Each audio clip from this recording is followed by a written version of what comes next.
A very bright and cheerful good morning, students. So, we are back to learn a new chapter of science. Students, today I am going to teach you third part of chapter number 4, that is metals and non-metals.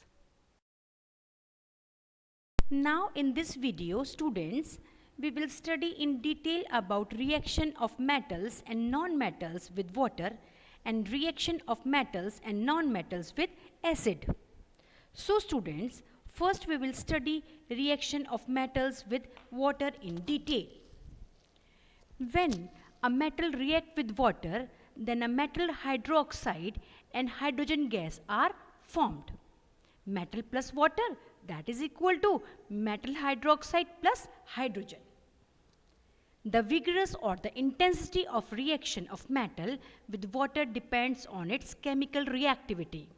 Some metals react vigorously, even with cold water. Some metals react with hot water, and some metal react with steam, whereas some metal do not react even with steam. Let us see how metals and non-metals react with water.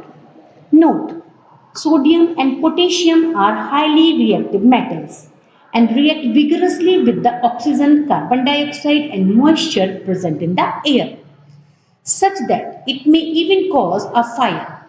To prevent this explosive reaction, sodium is kept immersed in kerosene because sodium does not react with kerosene. So precautions should be taken and this activity should be demonstrated by teacher. During demonstration, special care should be taken that the size of sodium metal piece is roughly the size of a wheat grain, not more than wheat grain. It should be held with a pair of tongues. During observation, keep away from the beaker. The reaction of sodium metal with water can be demonstrated by activity 5. Take a 250 ml beaker or a glass tumbler. Fill half of it with water. Now carefully cut a small piece of sodium metal. Dry it using filter paper and wrap it in a small piece of cotton. Put the sodium piece wrapped in cotton into the beaker. Observe carefully.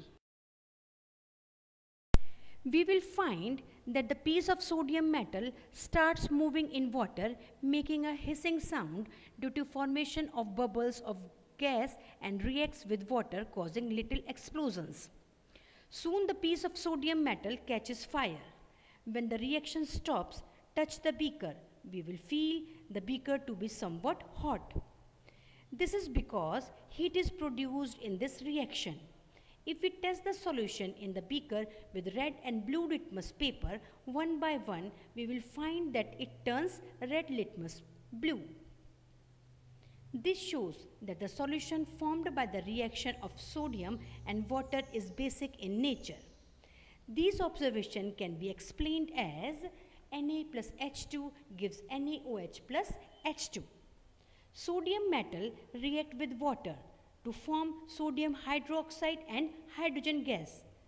A lot of heat is also produced in this reaction. This heat burns the hydrogen gas as well as the sodium metal. The burning of hydrogen gas causes little explosions. The formation of sodium hydroxide makes the solution basic, and this basic solution turns red litmus paper blue. Now our next topic is reaction of non-metals with water. Generally, non-metals do not react with water, though they may be very reactive in air. Such non-metals are stored in water. For example, sulfur is a non-metal. Sulfur does not react with water. In fact, some of the reactive non-metals are kept under water to protect them from the action of air.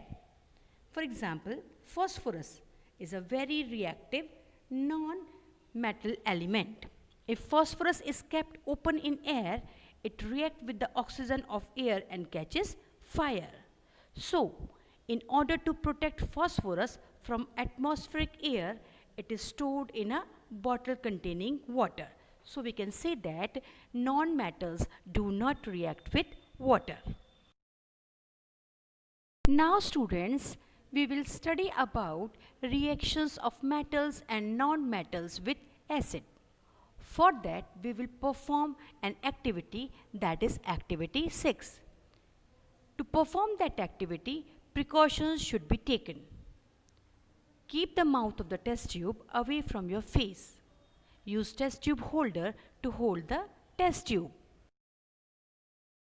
Now students, let us perform activity 6 to demonstrate action of acid with metals and non-metals. Take samples of metals and non-metals in a separate test tube and label them as A, B, C, D, E and F. With the help of a dropper, add 5 ml of dilute hydrochloric acid to each test tube one by one. Observe the reactions carefully. If no reaction occurs in a cold solution, warm the test tube gently. Bring a burning matchstick near the mouth of each test tube. Repeat the same activity using dilute sulfuric acid instead of dilute hydrochloric acid. And then record your observations. Now students, look at this table very carefully. In test tube A, magnesium ribbon is kept, which is a metal. In test tube B, aluminum foil is kept, which is also a metal. In test tube C, iron fillings are kept, which is a metal.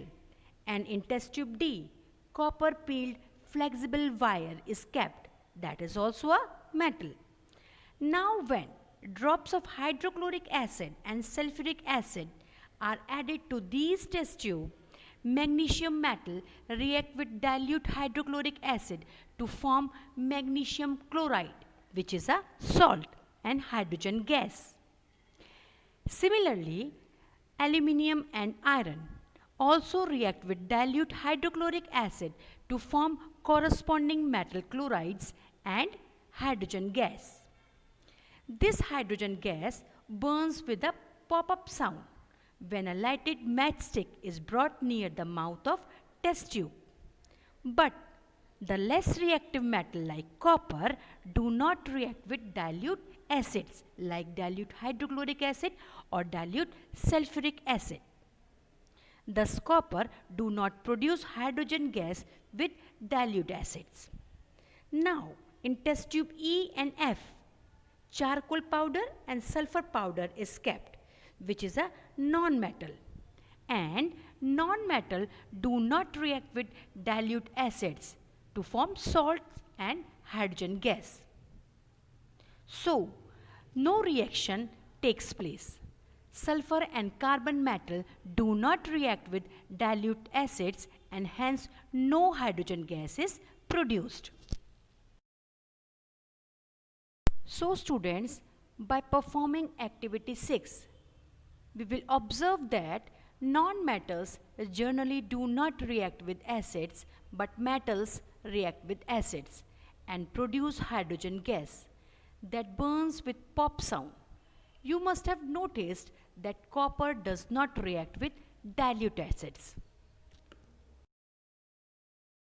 So students, this is the end of today's video. In our next video, we will get more information about metals and non-metals. Up till then, thank you.